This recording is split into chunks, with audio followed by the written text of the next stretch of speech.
Alors si sur le studio 1, ils vont parler de l'élaboration de l'action publique, nous, maintenant, nous allons parler de celle dont on crie qu'elle est en danger chaque jour, et chaque jour de plus en plus, alors que les musées, alors que les théâtres, alors que les cinémas sont aujourd'hui clos depuis plusieurs mois. La culture, parlons de la culture, la participation à la vie culturelle comme levier d'émancipation et de lien social. Est-ce que si les lieux de culture sont aujourd'hui fermés, ça veut dire pour autant que le lien social est en danger? C'est de ça dont on va parler concrètement aujourd'hui ensemble avec nos invités. Quand on crie pour défendre la culture, c'est plus que l'art en soi qu'on veut protéger, c'est la culture comme espace d'insertion aussi, la culture comme espace de société, de vivre ensemble qui fait sens. On va en rentrer dans le détail avec des invités, je le disais tout à l'heure, et je ne survendais pas ce que j'allais dire, avec des invités de choix, puisque nous avons la chance d'avoir Robin Renucci, qui est acteur, réalisateur et qui dirige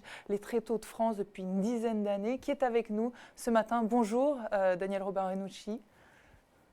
Merci d'être avec nous. Et puis Pascal Délichère, qui est le directeur général des PEP 84 et qui est membre du Bureau national des CMEA, qui nous rejoint aussi ce matin pour aborder chacun à son niveau, chacun à sa façon, chacun au travers de son expérience, de son engagement, de sa participation à la société personnelle. Chacun va nous témoigner des choses qui peuvent être engagées aujourd'hui pour justement arriver à créer ce lien, cette participation, ce vivre ensemble grâce à la culture au-delà du divertissement, au-delà du spectacle en soi. Qu'est-ce que ça raconte même de notre façon d'être humain? Pour m'accompagner sur ce plateau, sur ce studio 2, j'ai la chance d'être accompagnée de Laurence Planescari. Bonjour Laurence. Bonjour Sandra. Alors vous êtes chef de projet des politiques éducatives, vacances, loisirs, culture et sport au sein de la Fédération générale des PEP. Et vous allez m'accompagner pour la modération des questions de vous, téléspectateurs, vous, auditeurs, vous, internautes, qui participez, puisque c'est tout l'enjeu quand même de ces 2 jours, c'est la question de la participation. Plus on participe, plus on est acteur finalement de la société, et mieux ça favorise le vivre ensemble et l'évolution de la société. Vous êtes accompagné, Laurence, de Pauline Fourcault, merci beaucoup, qui va se faire l'écho de vos questions, les passer à Laurence, qui va me les poser, et puis ce sera tout un travail commun pour pouvoir aborder notre sujet le mieux possible. Alors pour commencer, je me permets, Laurence, de vous poser 2 petites questions pour savoir aussi comment les PEP aujourd'hui organisent ces tables rondes, en quoi ça fait sens finalement par rapport à votre projet à vous. Dans le projet fédéral pour les PEP, le projet culturel s'impose aujourd'hui vraiment comme central. Vous accélérez pour vous engager dans des dispositifs de plus grande envergure encore. Comment ça se passe? Oui, en effet, la culture aujourd'hui est une thématique centrale dans le projet des PEP, une thématique centrale et une thématique transversale, c'est-à-dire que ça vient toucher l'ensemble de nos dispositifs, l'ensemble des publics que nous accompagnons. Et puis, effectivement, le projet des PEP, il vise à ce qu'on agisse ensemble pour une société plus inclusive, qui permet l'accès de tous aux droits communs et qui permet à chaque personne, quels que soient ses besoins, quelles que soient ses difficultés, de pouvoir construire son projet de vie et de pouvoir exprimer ses talents. Et la culture nous semble être un outil à la fois de cohésion sociale, à la fois d'animation des territoires et à la fois justement de participation, dans le sens où chaque personne peut s'emparer de cette dynamique culturelle pour exprimer qui elle est et prendre part plus activement encore dans la société. Alors comment prendre part plus activement encore dans la société, sachant que le projet des PEP sur tous les territoires est déjà en soi actif sur un plan culturel, et on le voit bien au travers même d'exemples de vidéos qu'on vient de voir juste avant le début de cette table ronde. Donc ça existe, mais aujourd'hui vous voulez fédérer à un autre niveau aussi pour essayer de créer une cohésion entre tous ces projets de tous les territoires. D'essayer de définir la colonne vertébrale finalement. C'est ça. De cette dynamique culturelle. Alors nous avons la chance d'être en partenariat avec le ministère de la Culture, puisqu'on est sous convention pluriannuelle avec le ministère de la Culture. Que vous venez de re-signer là pour 3 ans à voilà, nouveau. Exactement, c'est ça. Pour la 2e fois. Et ce qui nous permet aujourd'hui de définir avec le ministère de la Culture des axes beaucoup plus précis. Et puis là, on engage un travail qui fait partie des ambitions du projet des PEP, mais on engage un travail beaucoup plus actif sur effectivement comment on va recenser l'ensemble de tous ces beaux projets qui se réalisent chez les PEP pour tous les publics, et comment on va donner sens à tout cela, quoi, en fait. Tous les publics, c'est-à-dire parler d'une certaine façon à ceux qui sont dans les territoires oubliés. Tous les publics, ça veut dire aussi parler à certains publics qui, a priori, n'auraient pas le réflexe ou le lien direct d'accès à la culture. C'est la culture pour tous les publics. Eh bien, c'est de ça, rendre accessible à la culture à ceux qui n'ont pas accès. C'est tout l'enjeu, et particulièrement en ce moment où on a plus d'accès à la culture à cause de la pandémie. Robin Renucci, je m'adresse à vous directement, si vous voulez bien. Bonjour, vous m'entendez? Bonjour. Bonjour. Vous allez bien? Je vous remercie, je vais bien. Merci de m'accueillir. Je suis heureux de passer ce petit moment avec vous. Avec grand plaisir. Ce petit moment qui va être quand même de taille, puisqu'on est ensemble jusqu'à 10h15, pendant 3/4 d'heure. Et je peux vous assurer qu'on va vous poser de nombreuses questions. Déjà, par rapport au confinement, Robin Renucci, vous aviez lancé un appel pour la survie du spectacle vivant. Aujourd'hui, comment on vient de rentrer dans un nouveau temps de confinement face à la pandémie mondiale. Comment est-ce que vous vivez tout simplement ces jours-ci?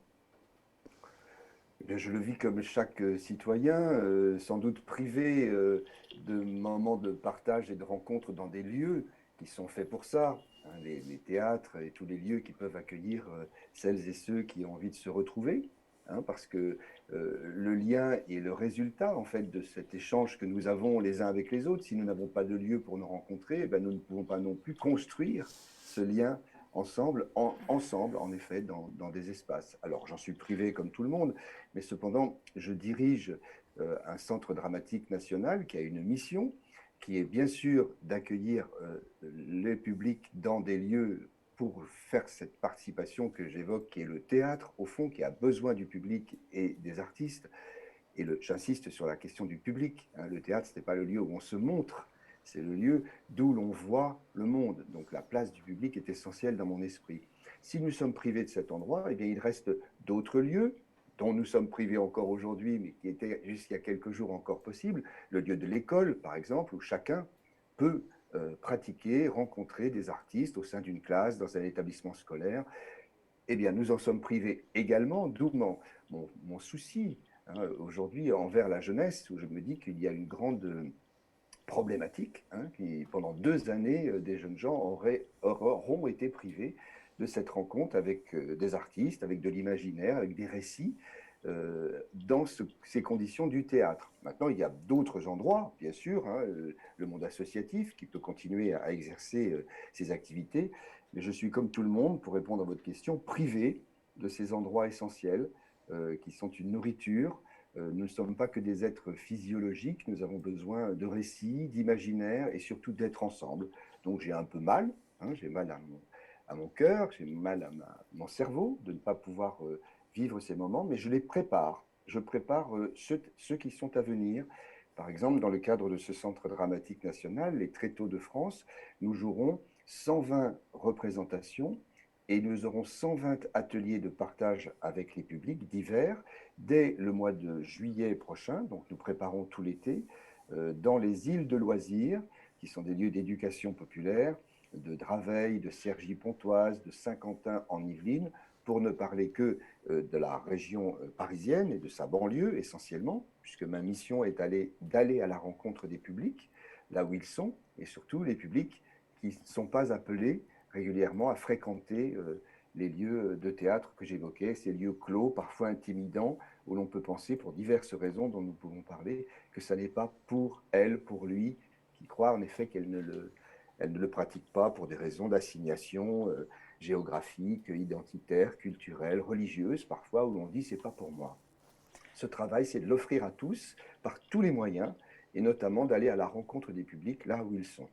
Aller à la rencontre des publics là où ils sont, comme vous le dites, est-ce que vous avez l'impression que la période que l'on vient de traverser a eu un effet sur la façon dont on envisage aussi cette mission-là? On sait toujours, les Tréteaux de France existent depuis de très nombreuses années, vous les dirigez depuis 2011. Là, il y a une sorte d'accélération, d'urgence, de besoin sans doute pour lutter contre ce confinement qui est un confinement mental d'une certaine façon. Vous disiez, mon cerveau vous parliez de votre cerveau, donc nos cerveaux sont aujourd'hui confinés. Lorsque vous créez ces ateliers de partage, vous les envisagez différemment pour justement aider à recréer un lien, comme si, après avoir été malade, il y aurait de nouveaux médicaments à nous apporter grâce à la culture? Disons que cette situation sanitaire nous oblige à nous assurer que nous serons en bonne santé tous ensemble quand nous allons nous réunir. Donc nous attendons bien sûr les vaccins, bien sûr tout le contexte dans lequel nous sommes, qui est un petit peu anxiogène de cette question sanitaire, mais ensuite se préparer également, lorsque nous allons nous retrouver, à garder des lieux sains. Donc se retrouver en plein air, par exemple, cet été, je crois que ça va beaucoup faciliter les choses. Et puis, dans les pratiques que nous avons, eh bien, nous pouvons tout à fait danser collectivement, ensemble, c'est-à-dire nous toucher, enfin, être dans une relation où l'on peut offrir ses mains, partager des danses collectives, par exemple. Il n'y a pas que l'action qui serait du domaine du texte, qui est essentiel à mon esprit, du travail de jeu, du travail d'imaginaire, d'improvisation, de tout ce que peut être la pratique théâtrale, pour ensuite apprécier encore mieux un spectacle que l'on verrait dans les lieux où nous nous déplaçons, parfois avec des chapiteaux. Il y a les lieux de représentation, il y a les lieux en plein air, c'est-à-dire de simples plateaux de bois, des tréteaux, qui par exemple sont là pour accueillir des spectacles, mais aussi pratiquer des ateliers en famille.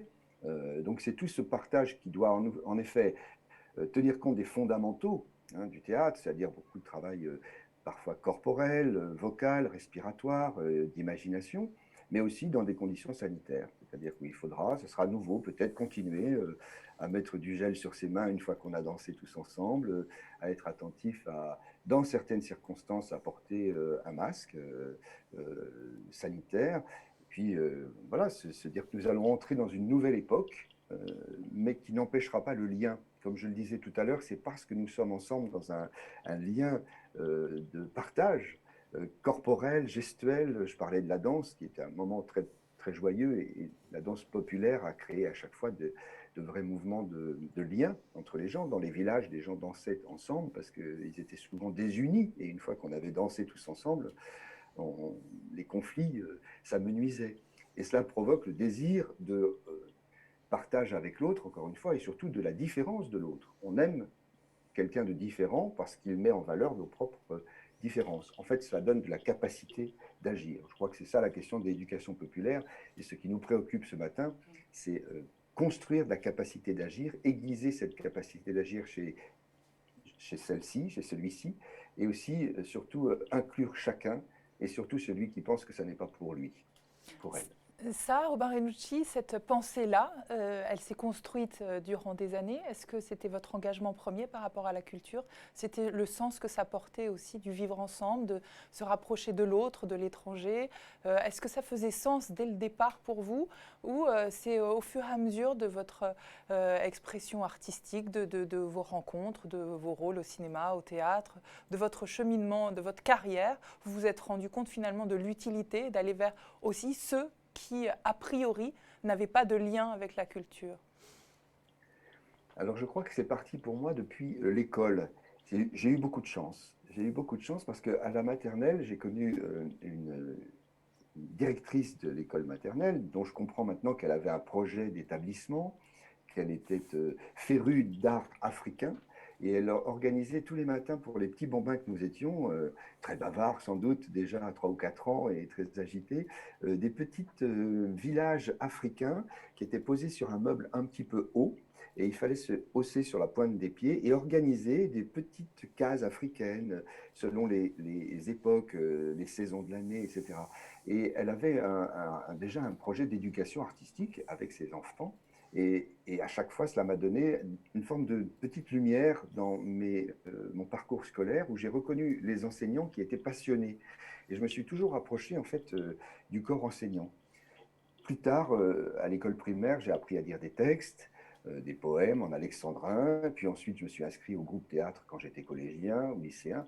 Donc au fur et à mesure, j'ai repéré dans le corps enseignant celles et ceux qui étaient des compagnons, comme je parlais tout à l'heure, d'aiguiser les capacités. Oui, celles et ceux qui voyaient dans l'école le moment de l'élévation de l'enfant où il est capable d'accroître ses capacités, parfois dans des pédagogies qu'on va dire de contournement. Et lorsqu'on fait un travail sensible, esthétique avec un enfant, d'une part, on exprime, quand on est professeur, sa passion pour quelque chose. Madame Martin était férue donc d'art africain, Monsieur Richard d'alexandrin et de poésie française. Quand on transmet sa passion quand on est enseignant, l'élève le ressent très très fort. Il sent qu'il y a une autorité qu'on le reconnaît dans le désir d'être grandi quand on est élève, enfant. Donc, je l'ai reconnu dans l'école, puis ensuite je l'ai reconnu au cours de ma vie et j'ai fréquenté des milieux d'éducation populaire très jeunes à la suite de mon collège et lycée, à 17 et 18 ans, dans des associations d'éducation populaire, puis des stages de réalisation, c'est comme ça qu'on les appelait, qui étaient construits par le ministère de la Jeunesse et des Sports et le ministère de la Culture, qui réunissaient encore des enseignants avec des jeunes gens, avec des professionnels, avec des amateurs. Et c'est pourquoi je suis très très sensible à la pratique en amateur. D'ailleurs, je me considère toujours comme un amateur, c'est-à-dire quelqu'un qui aime évidemment beaucoup. Je pratique professionnellement un art, mais au fond, je suis un amateur. Et ces lieux-là, j'ai pu aussi les continuer plus tard en Corse, dans une aventure que nous avons créée qui s'appelle l'ARIA, et qui consiste à mélanger des enseignants, des éducateurs, des animateurs, des professionnels du spectacle vivant, et des enseignants d'éducation nationale, ce qui me semble très très important.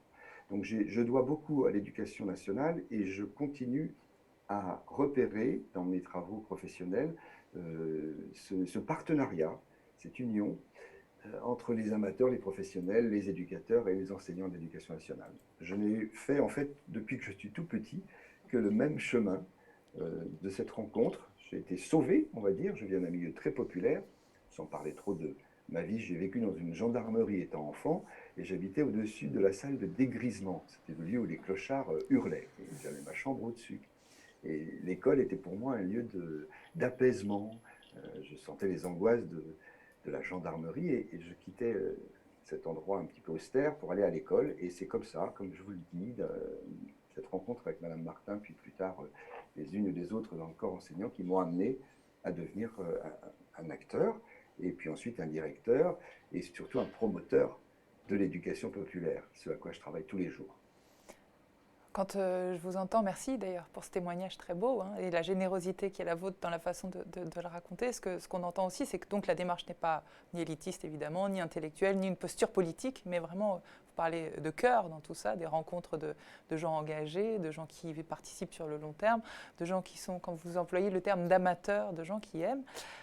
Ça me pousse à vous poser cette question. Comment on fait pour aller chercher un public qui, a priori, considère qu'il n'a pas accès et donc ne s'intéresse pas à la culture, donc n'aime pas, a priori quand on ne connaît pas, souvent on n'aime pas. Comment on va chercher ces gens-là pour qu'eux-mêmes commencent à y trouver à minima goût et puis devenir amateurs? Alors déjà, il y a un souci de l'altérité, c'est-à-dire se dire qu'on n'apporte pas la culture aux gens. Ce serait très condescendant. Et en ce sens, peut-être le ministère de la Culture et André Malraux, en 1959, a formé une phrase qui peut-être continue à poser souci pour certains, c'est-à-dire qu'on accéderait à la culture. Il y aurait quelque chose où il faudrait accéder. Il y a une sorte même de... Il faudrait monter les marches vers les œuvres, etc. Ça va avec s'élever en fait, s'élever peut-être, c'est ça? Ça va avec Oui, s'élever. oui, mais lorsque, lorsque je nomme l'élévation dont vous parlez, elle est l'élévation avec soi-même et aller accroître, disons, ses capacités d'agir comme j'évoquais. Et il n'y a pas de compétition avec qui que ce soit, c'est en soi-même trouver les possibilités de grandir. Mais ça peut être très intimidant de devoir accéder à la culture.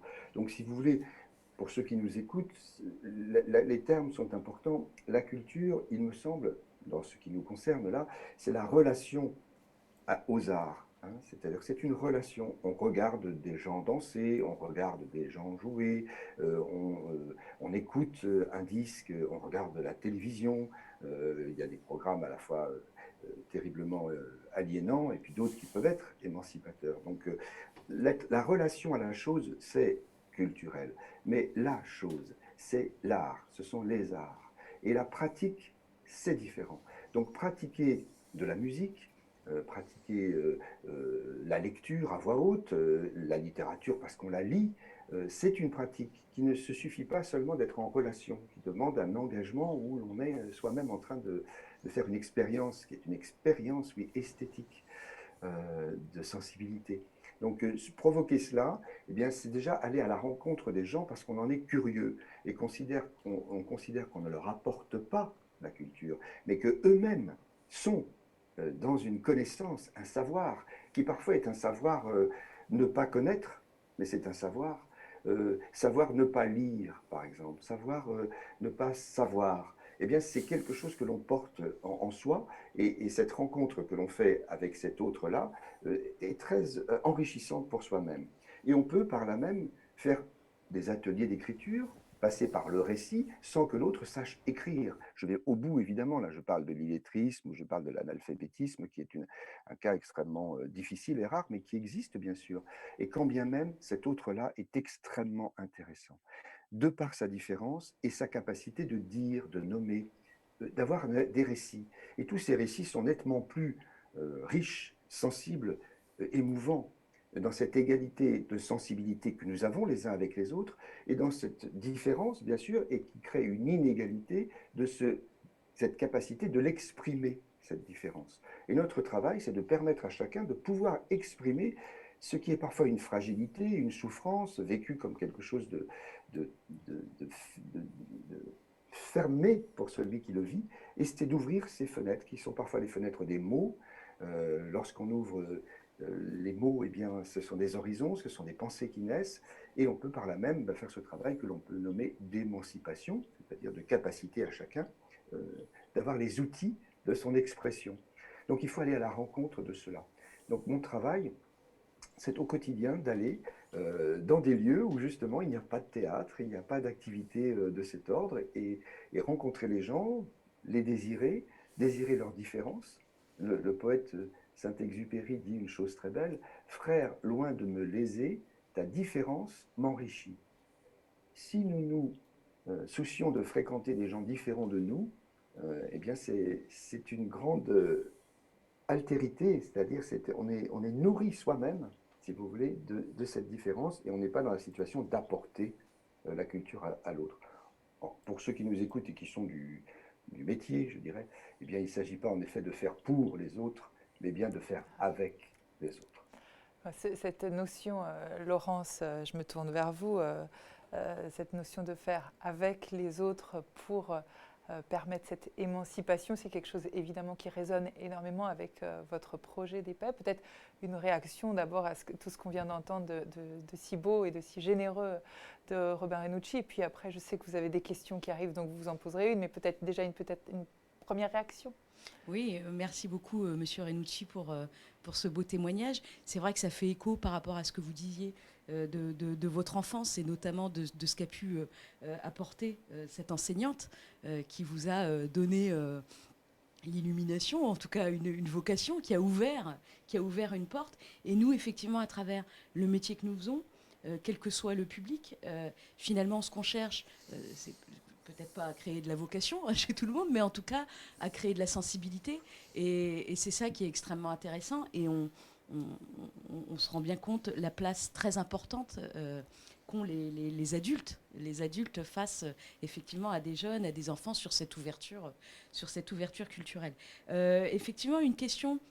Alors plutôt pour pouvoir développer et donner des exemples, hein, peut-être de comment on fait participer peut-être des jeunes plus en difficulté, des enfants plus en difficulté. Et ça me fait penser à... On a eu la chance, Monsieur Renucci, de récupérer vos propos à travers une interview que nous avons faite avec vous récemment, où vous disiez, effectivement, là vous venez de l'évoquer, vous disiez, je vous cite, hein, il y a une altérité très importante dans la participation de chacun à la société, à condition qu'on lui en donne la possibilité. Hein, je trouve que ça résume bien ce que vous venez de dire depuis tout à l'heure. Alors peut-être, si vous pouviez, pour effectivement les internautes qui nous demandent là, donner quelques exemples, peut-être très pratiques, très concrets de projets que vous avez peut-être mis en place. Merci beaucoup.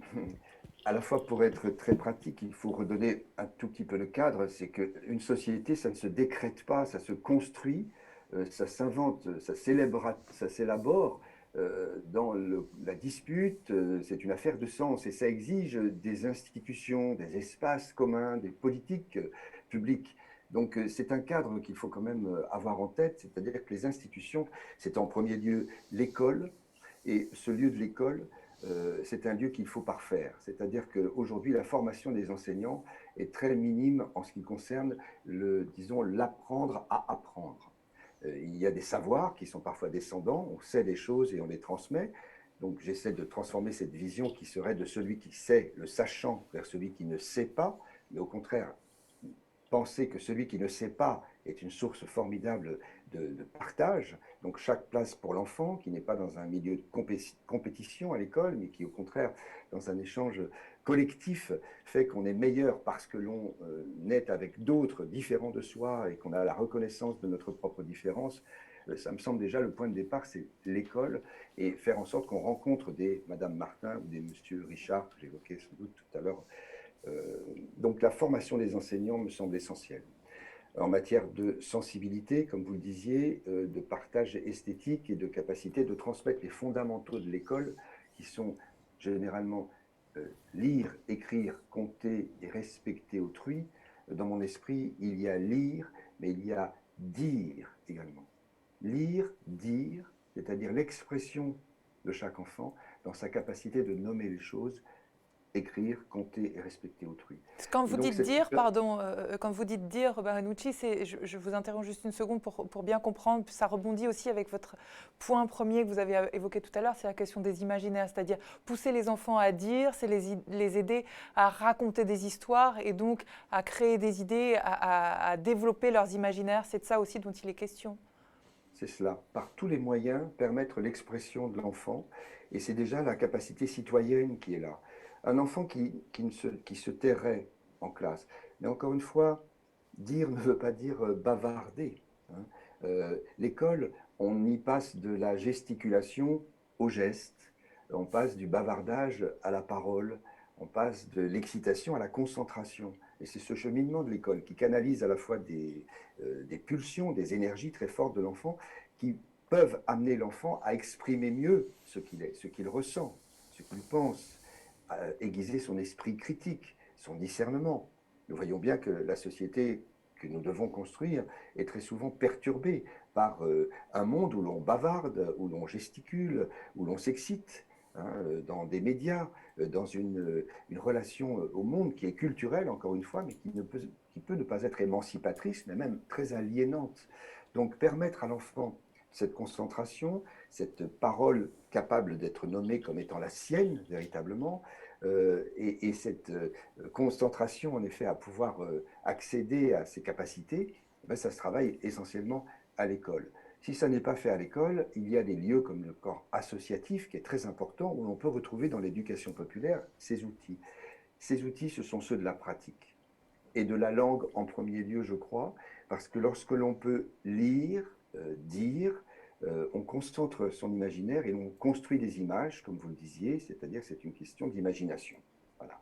Mettre la situation du réel, qui est très très prégnant, très très violent sur nous, aujourd'hui particulièrement, en capacité d'imaginaire. C'est par l'imaginaire que l'on peut s'émanciper. Et donc vous faites des ateliers, très, très concrètement, vous faites des ateliers justement pour travailler cette capacité à développer les imaginaires, à recréer, à utiliser des mots pour arriver à créer des idées nouvelles, se dépasser, se surprendre, penser contre soi-même. Comment vous faites dans les ateliers que vous menez ? Il y a de multiples ateliers depuis l'enfance. On peut faire un travail de philosophie avec des petits-enfants. On peut faire des ateliers pour passer de cette difficulté à recevoir le conflit, par exemple, de quelqu'un qui n'est pas d'accord avec vous et de ne plus être dans cette pulsionalité, dans l'opposition, mais au contraire de pouvoir dialoguer, d'écouter mieux. Hein. Le dire permet aussi d'entendre mieux et d'écouter davantage. Donc, ce sont des ateliers, bien sûr, mais un simple atelier de lecture à voix haute fait le travail. Lorsqu'on n'a pas les mots, l'auteur, lui, qui est cette autorité de capacité à dire des mots qui sont choisis et qu'on lit, hein, un auteur que l'on lit, eh bien, tout simplement, cela apporte. Un atelier de slam fait très bien l'affaire. Un atelier de rap, d'écriture, et surtout à partir de l'expression, tout simplement. Donc c'est par la pratique, ce que je veux évoquer, c'est qu'on construit tout cela par la pratique, par des ateliers. Donc des ateliers de jeu, d'imagination, oui, faire une improvisation ensemble, faire un travail de lecture, faire un travail de théâtre, progressivement arriver à pouvoir se décaler un tout petit peu de ce réel et rentrer dans un imaginaire. Le théâtre est un outil formidable, hein, pour passer de l'excitation à la concentration, du bavardage à la parole et de la gesticulation au geste. Tous les outils du théâtre sont des outils propices. Donc ça commencerait à l'école, disons, par une éducation par l'art. Ça, c'est une chose à laquelle nous sommes très attachés, et pas seulement les fondamentaux qui seraient ceux que j'ai évoqués tout à l'heure, qui sont remplir des vases, mieux vaut allumer des lampes, comme dit le poète Tagore. Et cela, ça passe par l'expression de chacun. Merci, merci de nous éclairer. Je rebondis par rapport à ce que vous disiez pour fuir un petit peu cette cacophonie aliénante de la société dans laquelle on peut aujourd'hui avoir l'impression d'être et continuer à avancer. Il y a d'autres projets portés par les PEP, il y en a plusieurs. Et c'est pour ça que vous êtes avec nous aussi, Pascal Délichère, pour cette table ronde, puisque vous êtes directeur des PEP 84. Et donc, il y a ce projet très intéressant dont il est important que vous puissiez nous parler, puisqu'il s'appelle Respire. Et donc, comme la respiration, c'est une forme de silence qui nous permet de créer le sens, finalement, entre les mots, le silence qui permet de créer la pause, la respiration qui crée la pause dans cette cacophonie. Expliquez-nous un petit peu quel est ce projet Respire que vous portez. Bonjour, je suis très heureux également d'être avec vous. Et juste pour rectifier, je ne suis pas membre du Bureau national des CMA, mais trésorier de l'association Centre de jeunes et de séjour du Festival d'Avignon, qui accueille avec les CMA effectivement les enfants, les jeunes, et puis aussi des groupes du Secours populaire, des groupes au Festival d'Avignon pour leur offrir la possibilité à la fois de voir des spectacles, mais aussi de pratiquer, parce que ça c'est très important et j'adhère énormément à ce que vient de dire Robin Rinucci, c'est-à-dire que la pratique c'est très important, il n'y a pas de petite pratique, il n'y a pas de... Quand on pratique l'art, on se l'approprie. Et l'art n'appartient à personne, même s'il est marchandisé aujourd'hui, puisqu'on est dans une société qui marchandise à peu près tout. Néanmoins, l'art, c'est très important, ça permet de sortir de soi, ça permet de s'émanciper, ça permet de s'exprimer, ça permet de mettre en mots ce qu'on ne mettra pas dans les points ou dans d'autres pratiques. Et c'est vraiment très important. C'était le projet de Jean Vilar d'accueillir ces jeunes au Festival d'Avignon et de permettre à des gens qui n'ont pas les moyens de fréquenter un festival prestigieux. Et aujourd'hui encore, nous perpétuons cette œuvre et nous continuons à travailler dans ce sens. Voilà. Sur la pratique des enfants. La pratique, c'est très important. Donc, alors pour revenir au projet Respire, si vous pour le voulez bien. contexte du projet Respire, c'est au départ, moi je suis président de du Centre national de développement chorégraphique national Les Hivernales à Avignon. Et dans ce cadre-là, nous avons également un cahier des charges qui nous demande de faire venir le public le plus éloigné de la culture et d'offrir à ce public la possibilité non seulement d'être en contact avec le spectacle, mais également avec les artistes et les danseurs, les danseuses, et de pratiquer, puisque nous pratiquons des ateliers, nous travaillons avec les écoles, nous travaillons avec le lycée Mistral à Avignon pour le bac danse, donc il y a un objectif effectivement d'obtention d'un diplôme et d'une option qualifiante, mais il y a aussi la volonté de faire connaître la danse contemporaine, de la faire pratiquer et de permettre à des jeunes qui sont éloignés de la culture ou qui ne la connaissent tout simplement pas de découvrir ce qu'il y a de meilleur, de plus beau, entre parenthèses, c'est l'élitisme pour tous prôné par Jean Vilar et d'autres. Et c'est vraiment très important pour nous de pratiquer ça. Donc on a une militante aux Hivernales et qui est également militante au PEP, Sylvie Renoux, qui est comme moi issue de l'immigration italienne, qui a vécu dans les cités et qui aujourd'hui déplore que les cités deviennent des lieux euh, dégradés où il n'y a plus aucune mixité sociale. Et de plus en plus d'enfants jeunes quittent l'école, font l'école buissonnière, comme on disait auparavant, mais qui sont actuellement repérés comme décrocheurs. Donc on travaille avec le projet de réussite éducative, on travaille avec beaucoup de partenaires. Donc étant directeur également du CMPP, donc je vois dans les centres médico-psychopédagogiques des enfants qui viennent complètement détruits. Et donc, on a eu l'idée d'un projet de mettre en place un dispositif pour ces enfants qui leur permettrait d'apprendre en pratiquant de l'art. Donc, c'est art plastique avec la collection Lambert. Donc, on a contacté avec Sylvie Renou et Véronique Patureau. Donc, Sylvie est une ancienne enseignante, donc des quartiers. Et Véronique Patureau est professeure de français langue étrangère à l'université d'Avignon. Donc ces deux personnes et moi-même, nous avons on a arpenté le terrain, rencontré les enseignants, rencontré les inspecteurs pour essayer de repérer quels étaient les besoins et s'il y avait une réelle, si ce n'était pas qu'une impression, parce qu'il fallait d'abord qu'on vérifie. Bien sûr. Donc nous avons vérifié, effectivement, il y a pas mal d'enfants décrocheurs de cycle 3, donc c'est des enfants de 9 à 11 ans qui sont déjà dans une démarche de quitter l'école, de ne pas apprendre, d'être dans la rue, de servir de petites mains à certains gangs locaux qui sont bien installés. Donc nous voulions leur donner l'occasion d'échapper à ça. Mais nous ne voulions pas apporter la culture dans les quartiers.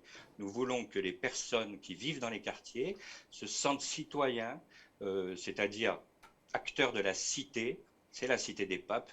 Bon, c'est comme ça. Mais pour Mais d'autres au-delà de la raisons, cité des papes, bien au-delà. Excusez-moi, juste je vous interromps un instant, Pascal Délichère, parce que de quand date cette volonté d'agir que vous avez là sur ce projet?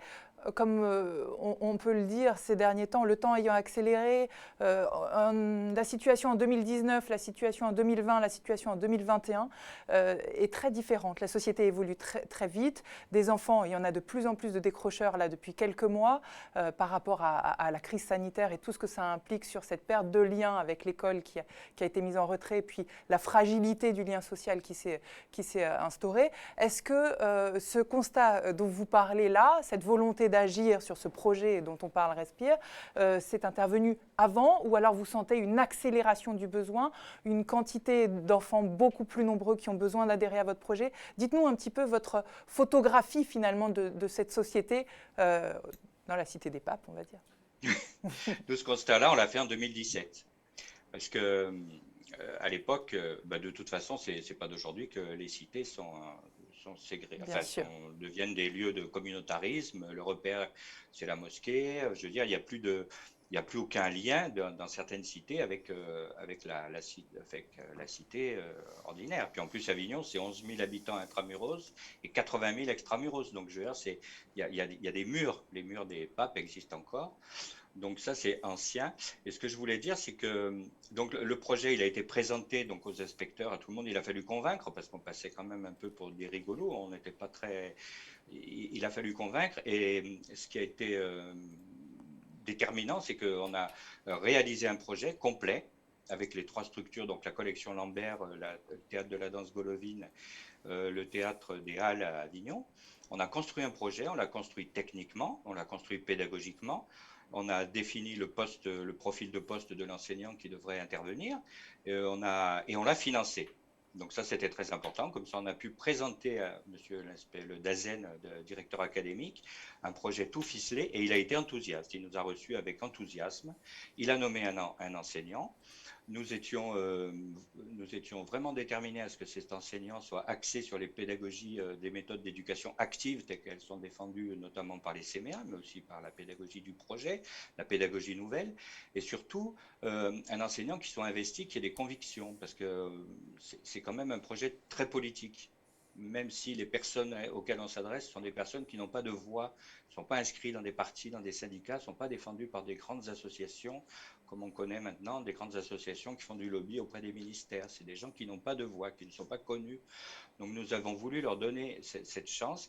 Et surtout le préfet, Bertrand Gaume, qui a voulu installer ce dispositif dans le cadre de la cité éducative, ce qui a donné beaucoup de possibilités de financement. Et ce qui a aussi convaincu le directeur de la collection Lambert, Alain Lombard, qui nous a accueillis dans son musée. Donc c'est une classe qui s'est ouverte dans un musée d'art contemporain au centre-ville d'Avignon, l'hôtel de Caumont, un hôtel magnifique du XVIIIe siècle. Et les enfants sont dans un environnement artistique et architectural qui est superbe. Et vous voyez Donc il les a fallu... effets, vous voyez les effets, Oui, parce que ce qu'on entend au travers de ce que vous dites, de votre expérience, de votre témoignage, on voit qu'en fait, quand on veut vraiment développer un projet, quand on veut vraiment participer, se rendre utile à la société, quand on veut faire quelque chose, in fine, on voit à quel point vous arrivez à activer tous les leviers et à le rendre possible. Mais est-ce que derrière, une fois que vous avez développé toute cette énergie pour le faire, vous avez mobilisé autant de personnes sur un plan politique, sur un plan associatif, au niveau des écoles, au niveau de tous les centres dont vous avez parlé, quels sont les effets que vous voyez très concrètement sur les enfants? Combien eh il y ben, en a? premièrement, la classe a ouvert le 1er janvier 2020. Donc les effets, enfin la pédagogie qui a été mise en place a été effectivement tout à fait conforme à nos attentes.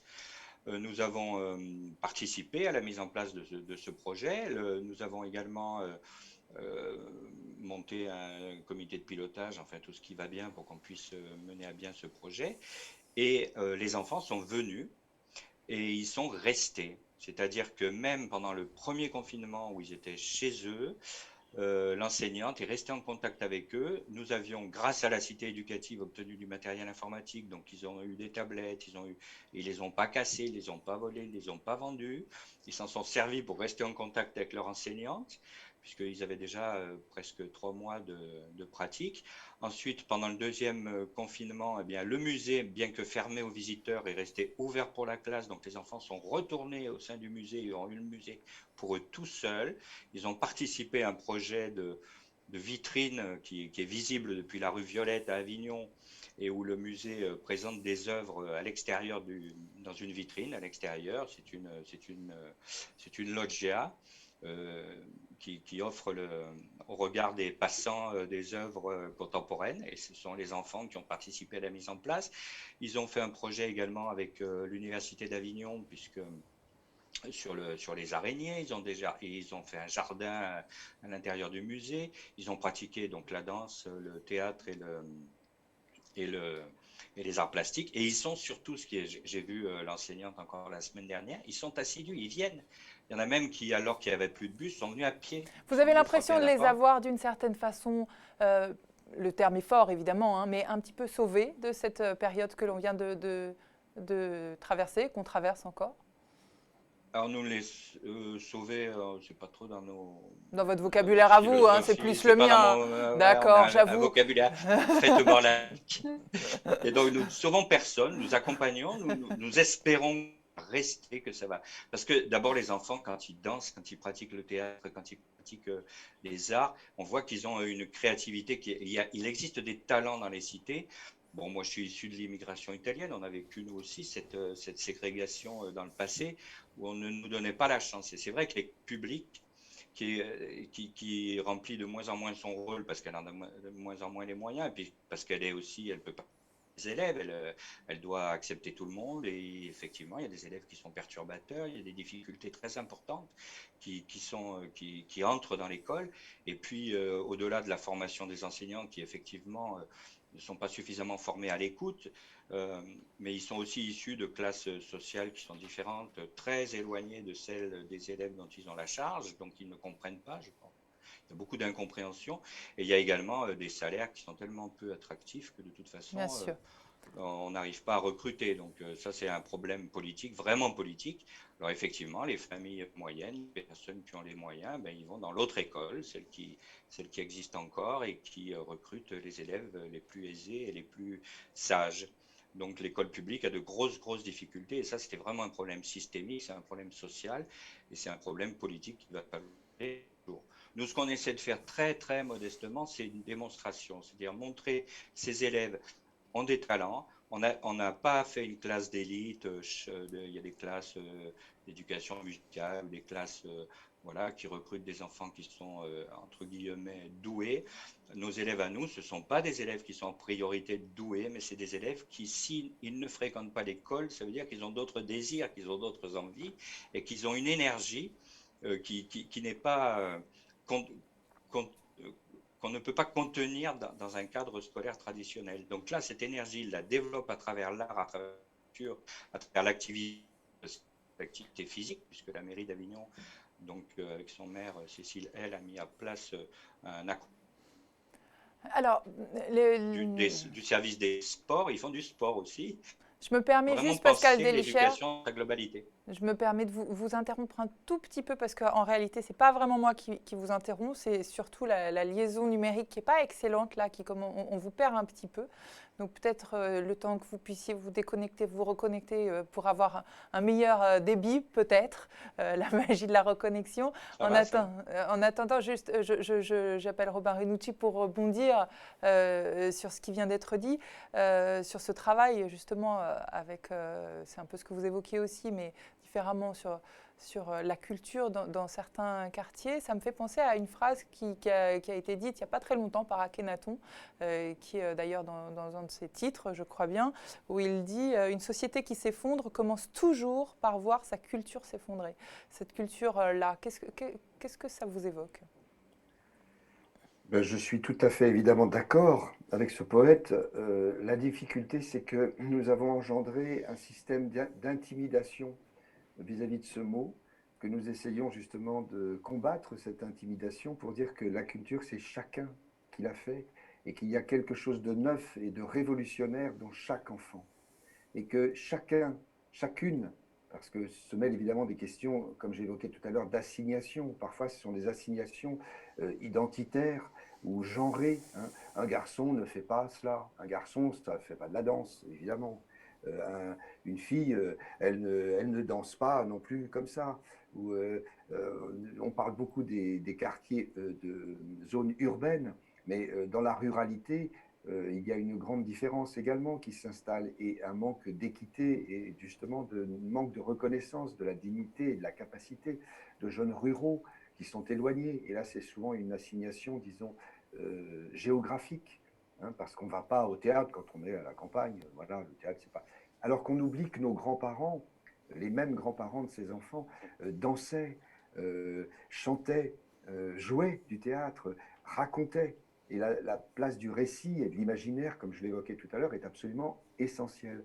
Donc c'est déjà rétablir cette intimidation qui s'est produite par un champ parfois institutionnel qui a rendu c'est pas pour moi, lorsqu'on parle parfois d'art, quand on parle de somme, hein, on parle d'argent, de tableaux, notamment dans l'art contemporain, qui est parfois très sidérant, très intimidant, dont on ne comprend pas le sens. Donc retrouver la pratique toute simple, ça c'est essentiel, ça appartient à chacun, et on pourrait dire même qu'elle est confisquée si on considère qu'il n'y a pas cette pensée que chaque enfant apporte sa pratique comme étant une source formidable culturelle et artistique. Donc pour moi, il y a des orientations importantes qu'il faut redonner, c'est promouvoir cette éducation par l'art à l'école. Retrouver ce sens que j'évoquais avec Madame Martin, qui nous faisait travailler sur des cases africaines, parce qu'elle était passionnée d'art africain. Il y a 1000 façon d'être passionné quand on est enseignant et de transmettre sa passion esthétique, artistique pour la peinture, pour la poésie éventuellement, mais aussi pour d'autres choses. Parfois, c'est des choses qui vont être très de lien avec notre société actuelle, de numérique, de l'image, une façon de pouvoir mieux être dans un champ esthétique. Donc, multiplier les expériences esthétiques à tous les âges et à tous les niveaux de l'école. Ensuite, il faut renforcer le soutien à la création artistique. Parce que s'il n'y a pas d'œuvre d'art, et s'il n'y a pas d'artistes soucieux d'être proches du public, et non pas sur des tours d'ivoire ou je ne sais quoi, ce que souvent la société de consommation induit, les stars, les grandes vedettes, etc., eh bien si l'on est dans une création qui est indépendante, qui est très diverse, qui a permis que des jeunes gens venus justement d'autres horizons prennent cette place dans la création, eh bien cette création, elle deviendra insoumise, elle deviendra plus riche. Hein, il faut l'encourager pour qu'elle n'obéisse pas aux seules lois du marché. C'est pourquoi la formation, la recherche, la création, tout cela est totalement lié. Ce sont des éléments qui constituent un service public qu'il faudrait préserver, celui de l'école, pour le rénover, pour le développer, au-delà des institutions qui sont prestigieuses et intimidantes, comme parfois ce sont des théâtres en dur, hein, construits, où on se dit « ah ben non, c'est pas pour moi ». Et puis ensuite, il faut favoriser ce qu'on vient d'entendre tout à l'heure dans le témoignage qui nous a été donné, la plus large participation à cette vie artistique et culturelle par les gens qui la font. Hein. Ça demeure l'enjeu démocratique majeur.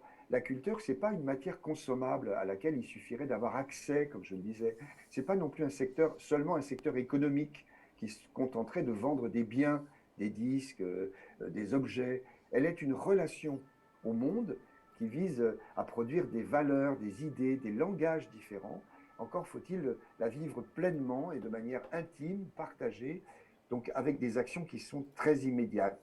L'éducation artistique, dont je parle, qui doit être inscrite dans tous les programmes, tous les programmes de l'école, des espaces, des temps scolaires, développer la formation des enseignants, comme je disais tout à l'heure, croiser avec les artistes et les amateurs. Et puis, il faut des crédits pour ça.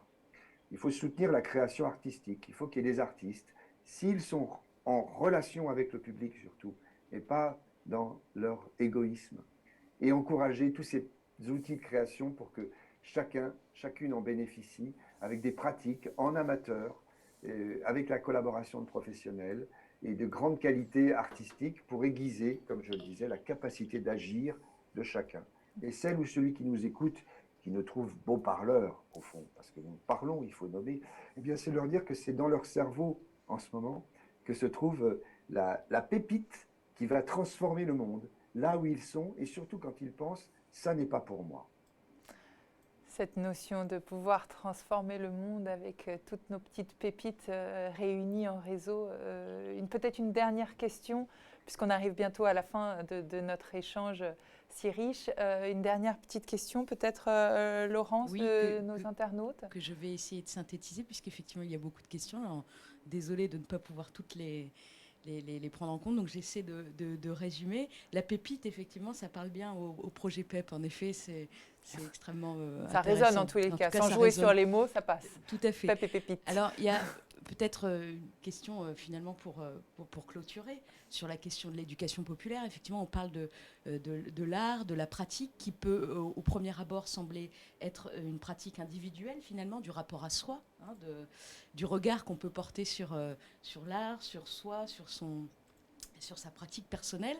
Et c'est-à-dire comment on passe justement de cette pratique individuelle à une dynamique collective qui est chère à l'éducation populaire, et c'est-à-dire comment on passe finalement de la culture comme outil d'émancipation individuelle à l'outil de vivre ensemble, et comment on fait ensemble, et comment effectivement cette dynamique s'enclenche, comment on passe de l'un à l'autre. Alors un dernier petit mot, peut-être Pascal Délichère et Robin Renucci, si vous voudrez bien conclure. Il nous reste 5 minutes pour cette conclusion. Pascal Délichère. Oui, ce que je voulais dire, c'est que au-delà de la possibilité d'évoluer individuellement, c'est vrai que ça a été très important de constituer ce groupe. Donc ils sont très peu, ils sont 10 enfants, mais ce sont des enfants qui sont très différents, garçons, filles, tous issus des quartiers dits REP+, violence, tout ce qu'on veut. Mais ce sont des enfants qui ont de l'énergie, et ce qui a été un des premiers enjeux, ça a été de créer ce groupe et qui est de l'écoute. Parce que la capacité individuelle de chacun à s'exprimer, à travailler, à montrer ce qu'il faisait et à partager, c'est déjà un travail. Mais il faut qu'ils s'écoutent mutuellement et il faut qu'ils fassent groupe. C'est important pour nous parce qu'on voulait conserver l'idée d'un groupe classe. Ils sont également rattachés à une école publique donc du centre-ville pour les déjeuners et pour la vie scolaire hors purement éducation nationale, purement apprentissage. Et là, il a fallu aussi s'insérer dans un grand groupe école, parce qu'on veut pas les couper. On ne veut pas les couper de l'école, et on veut qu'au bout d'un certain temps, ils puissent retourner dans le système avec une envie d'apprendre, effectivement, qu'ils aient appris à apprendre autrement. Alors ça, c'est un petit peu compliqué, certainement, mais je crois que c'est vraiment très important que cette notion de groupe, d'écoute mutuelle et de respect de la capacité d'inventivité de l'autre, de regard des uns sur les autres, qui soient des regards bienveillants, qui soient des regards d'acceptation, qu'il n'y ait pas de jugement. C'est vrai qu'il y a des garçons qui dansent, et certains garçons avaient honte de danser devant leur famille, devant leurs parents, et on veut qu'il y ait un retour. On veut qu'il y ait un retour, mais on ne va pas retourner dans les quartiers pour montrer ce qu'on a fait, nos belles créations. On va inviter. Donc le Théâtre des Halles, dès que ça sera possible, a prévu, dans sa belle salle de 180 places, de recevoir les familles, de recevoir les amis, de recevoir les quartiers, pour qu'il y ait un retour. Mais c'est pas du spectacle, c'est simplement un retour d'écoute. Voilà, montrer ce qu'on a fait, expliquer ou montrer des choses qu'on a réalisées. On veut que les personnes qui vivent dans ces quartiers urbains, mais qui sont quelquefois à quelques centaines de mètres du centre-ville, hein, mais ce mur reste néanmoins infranchissable, viennent en ville et viennent découvrir quelque chose qu'ils ne connaissent pas. Alors, c'est pas la culture, ce sont des formes de culture, ce sont des expressions culturelles, parce que aussi derrière ce mot la culture, on dirait qu'il y a la culture et puis il y a ce qui n'est pas culture. Tout est culture. Tout est culture dès l'instant où il y a une distance, où il y a une expression, où il y a une réflexion, et il y a une transformation du réel dans une représentation, quelle qu'elle soit. Et je pense que ça, c'est quelque chose qu'on veut viser. Ensuite, un dernier mot, nous, dans l'éducation nationale, on a la culture du nombre. Alors là, on s'occupe de très peu d'enfants. On veut juste démontrer que c'est possible et qu'avec une certaine approche, et avec une certaine pédagogie et avec l'association justement des artistes qu'on soutient, dont on veut qu'ils puissent, au-delà de leur pratique artistique et de leur spectacle, intervenir dans la société et montrer que parce qu'ils ont des capacités pédagogiques, ils ont des capacités d'écoute, ils sont souvent issus aussi des quartiers ou de la société civile. Je veux dire, un artiste même célèbre, ça reste une personne humaine qui a des choses à dire, à démontrer et surtout à faire passer. Et ça, c'est très important qu'on soutienne les artistes et qu'il y ait un vrai service public qui soutiennent les artistes dans toutes leurs dimensions, pas seulement la dimension marchande. Et ça, on le voit beaucoup avec les artistes plasticiens qui aujourd'hui sont exclus de tout, parce que dans la mesure où ils ne peuvent pas exposer, ils ne peuvent pas vendre, et qu'ils n'ont pas la possibilité d'être intermittents, ils n'ont vraiment plus aucune possibilité d'existence, pour ceux en tout cas qui en vivent. Voilà ce que je voulais dire. Et simplement, ces enfants-là ont vraiment des talents. Il faut faire confiance aussi. L'humanité, elle est partout.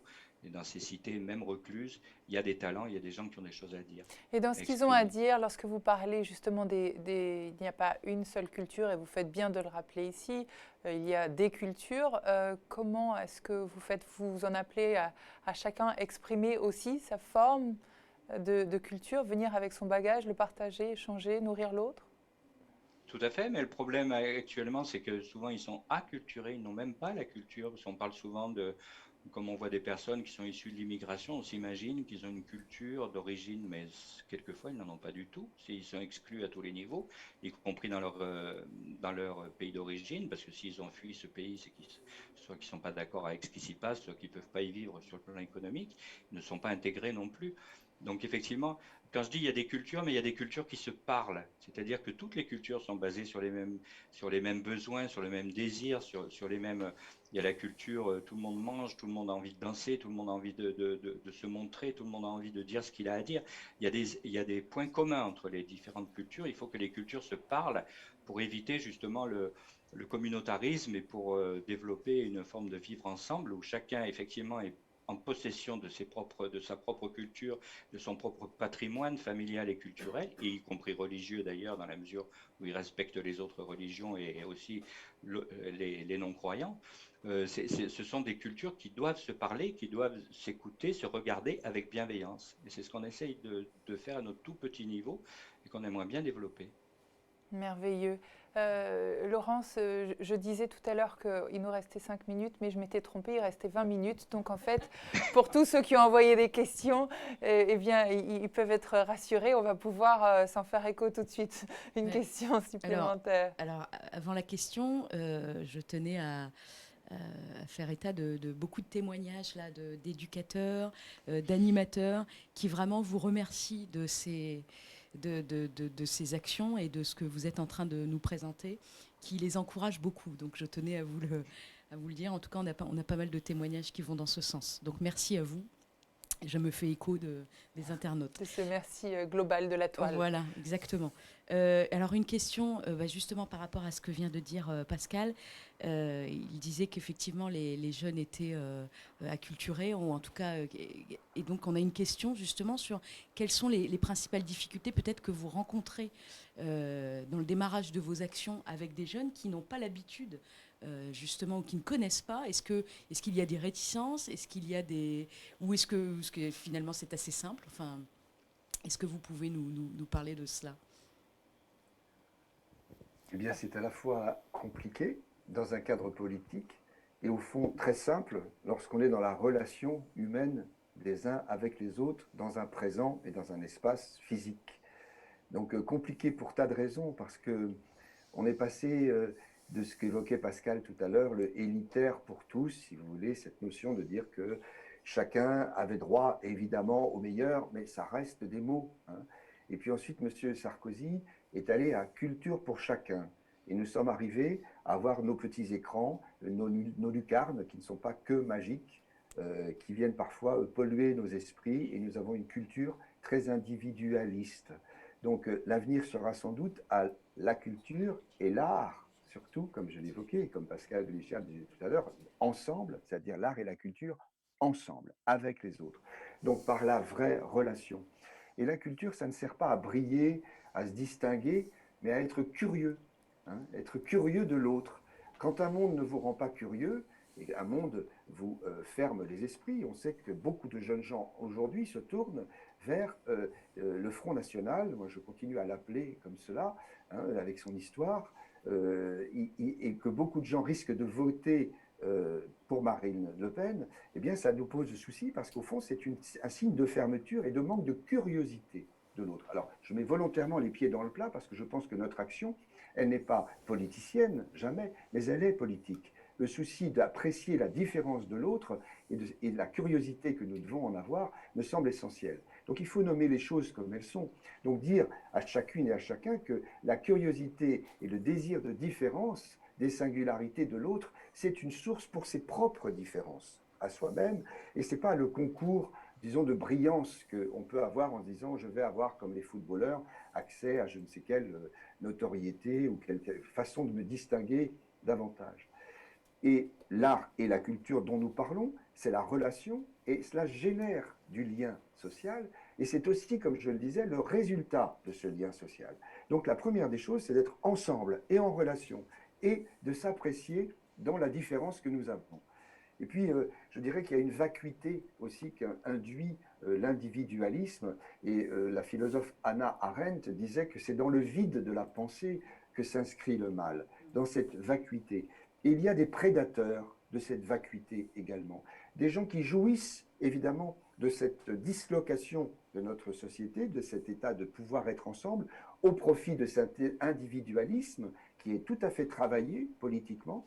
Donc notre souci, c'est de nous relier. Oui, c'est une forme de religion laïque. Et j'en viens à la laïcité, à cet outil formidable institutionnel qui nous permet de respecter absolument les convictions de chacun, justement parce que c'est une source intéressante, curieuse de différence, et qui ne doit pas justement nous mettre en ségrégation ou en silo, hein, chacun les uns avec les autres. Donc l'art nous permet de nous rencontrer. Et cette aliénation, ben, c'est lié très souvent à la vacuité, au désœuvrement, souvent à la misère également. Donc il faut que nous voyions tout cela comme un grand projet politique. Peut-être qu'il faut réinventer une autre façon du rapport au salariat, du rapport à l'emploi, au chômage. Et donc c'est tout cela qu'il faut que nous réfléchissions politiquement. Peut-être justement dans un salaire à vie qui ferait que nous ne serions pas dans cette situation. Donc j'entre évidemment dans un cadre politique très complexe, mais il me semble qu'il faut que tout cela soit vu dans un ensemble. Tout ce qui provoque de la misère, cela capte des imaginaires, c'est une façon de ne plus être relié. Le travail harassant ou l'absence de travail, le chômage, l'ignorance, l'assignation que j'ai évoquée tout à l'heure, géographique, l'assignation identitaire, l'assignation culturelle, religieuse, tout cela, ce sont des curiosités qui doivent être reçues et non pas évidemment des objets d'opposition et de rejet de l'autre. On ne va pas parler du handicap, mais c'est très important également de se dire que cette inclusion nécessaire de celui qui est affaibli parfois et qui est parfois dans une force par son handicap est aussi dans l'altérité une source de curiosité, de connaissance et de découverte de la différence de l'autre. Par rapport au projet politique, d'une certaine façon, d'organisation de la cité que vous venez un petit peu de décrire, j'en reviens à votre professeur, Madame Martin, dont vous parliez tout à l'heure, Marinucci, qui avait, comme vous l'avez dit, un projet d'éducation artistique. Est-ce que vous, de façon plus écrite, on va dire aujourd'hui, vous êtes en train aussi de rédiger, au-delà des Tréteaux de France, un nouveau projet d'éducation, de politique, quelque chose que vous êtes en train de faire maturer pour faire évoluer aussi la force des Tréteaux de France qui existent depuis 60 ans. Mais vous voulez écrire une nouvelle page?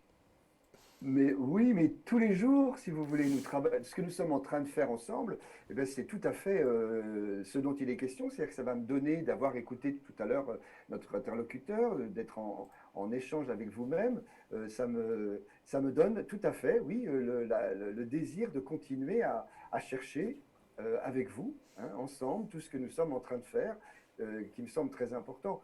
Là, il y a des directions très claires. Nous ne sommes qu'une seule humanité. Première des choses, il n'y a qu'une seule humanité. Et la Il n'y a pas pandémie des nous le races, rappelle. La pandémie nous il le n'y a pas rappelle. des races. Pardonnez-moi? Et la pandémie nous le rappelle bien, c'est-à-dire Oui, on fait corps quand même. il n'y a pas de race, il n'y a qu'une humanité. Il n'y a qu'une naturalité. Nous ne sommes qu'une seule nature. Et tout dans la nature nous rend dépendants de tout. Donc, abîmer notre nature, abîmer un humain, joue totalement sur tous les ensembles. Une seule humanité, une seule naturalité. Il n'y a qu'une nécessité de socialité. Nous avons besoin des autres. C'est parce que nous sommes curieux des autres que nous pouvons exister. Et nous avons besoin du rapport, de l'échange avec les autres. Et tout cela, ça doit se faire dans l'absolu respect de ce que chacun est dans sa singularité, quel qu'il soit, quelle qu'elle soit, dans sa sexualité, dans son genre, dans tout ce qu'est la différence. Je parlais du handicap tout à l'heure, c'est une chance pour certains et c'est une chance aussi pour le groupe. Dans parfois de grandes difficultés, cela provoque des faiblesses. Donc quand on respecte l'individualité, qui ne veut pas dire l'individualisme, hein, c'est au contraire l'individuation, la capacité de chacun d'être encore plus soi-même, déjà on a une curiosité du monde très importante. Et puis il faut fuir, je crois, cette espèce de démesure dans laquelle chacun s'est engagé, des mesures de destruction de la planète, des mesures de profit financier. Il faut sans doute, oui, vaincre cette question de, je crois, pour ma part, d'un capitalisme qui est un capitalisme court-termiste et qui mène là où nous sommes, c'est-à-dire dans une naturalité totalement perturbée, avec des animaux sauvages qui sont venus perturber notre champ génétique humain, avec une société qui est en ce moment en train de se décomposer par rapport à des oppositions qui ne nous permettent pas justement de nous opposer sans nous déchirer, c'est-à-dire être capable de dialoguer. Et pour cela, les mots, le langage me semblent très importants. Je terminerai en disant que Victor Hugo dit « donner le mot, la lecture à quelqu'un, ou le mot, c'est lui donner l'étincelle. Et l'étincelle, c'est le feu de la vie. Nous naissons nus sur la terre, c'est grâce au feu que nous pouvons subsister, c'est tout l'outil technique dont nous avons besoin. Le mot, le langage. » Ce que j'entends au travers de ce que vous dites, Robin Renucci, au travers de ce que disait aussi Pascal Délichère, c'est finalement le besoin d'un retour à l'humilité, hein, face à cette forme de grandiloquence dont vous parlez, en fuir. Vous disiez aussi, Pascal Délichère, tout à l'heure, petit, on fait petit. L'important, c'est de faire petit à petit, de respecter les individus petit à petit, de faire attention à chaque mot, donc de retrouver une forme d'humilité et de ne pas toujours être dans une course à la grandeur. Un dernier mot peut-être, Laurence, cette fois c'est pour de vrai, puisque une dernière question pour de vrai. Une réaction aussi que je synthétise. Merci à tous les deux pour avoir effectivement relié la laïcité et la culture. Je pense que ça, c'était très important pour les gens qui nous regardent. Et puis une dernière question sur la question du handicap, effectivement, dont nous n'avons pas trop parlé sur cette table ronde. Mais effectivement, quel est votre regard sur l'accessibilité aujourd'hui de la culture pour les personnes en situation de handicap? On a plusieurs témoignages où il y a des nombreux projets artistiques pour les personnes en situation de handicap qui se mettent en œuvre, notamment chez les PEP, mais pas que. Et donc, quel est votre regard? Parce qu'effectivement, il y a des difficultés. Il y a eu des témoignages là qui nous disent qu'effectivement, il y a de grandes difficultés, notamment pour les personnes en situation de handicap, pour accéder à la culture au sens large. Quel est votre regard sur cela? Qu'est-ce qui vous semble important aujourd'hui? Nous, on a un service pour enfants sourds.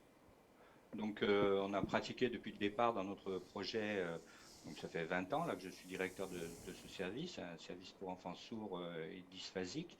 Effectivement, on a eu la même démarche, hein, c'est-à-dire qu'on associe des artistes, on finance des ateliers, et les enfants ont même, à un moment donné, fait une représentation au Théâtre Benoît XII à Avignon. Alors là, il y a 400 places, toutes les familles étaient là, les partenaires, etc.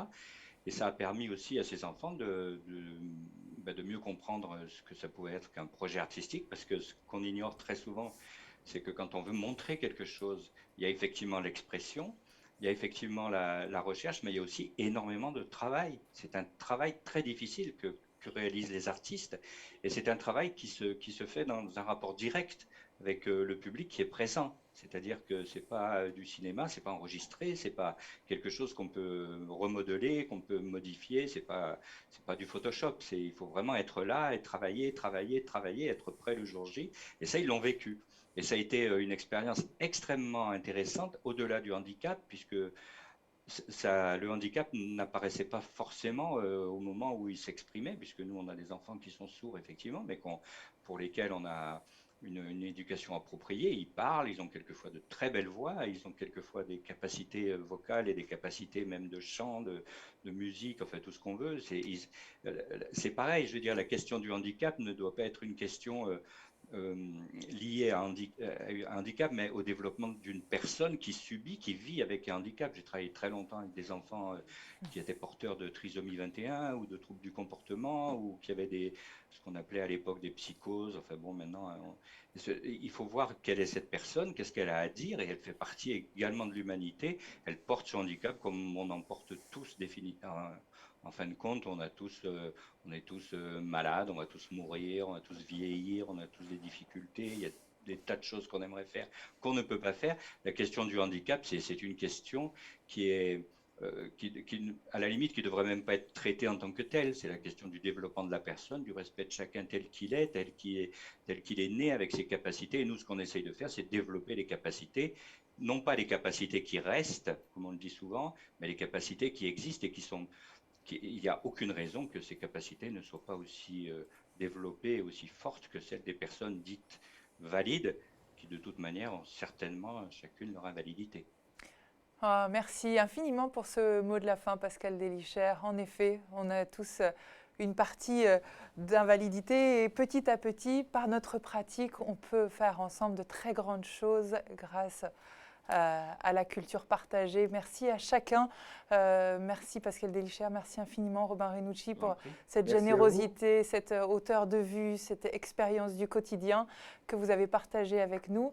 On va se retrouver dans un instant, dans un quart d'heure exactement, à 10h45 pour une nouvelle table ronde. Cette fois, il sera question du sport, le sport pour toutes, pour tous, démocratisation ou participation citoyenne. Exactement la même chose. Est-ce que le sport, c'est juste une pratique où ça raconte autre chose de notre engagement dans la société? C'est dans un quart d'heure. À tout à l'heure.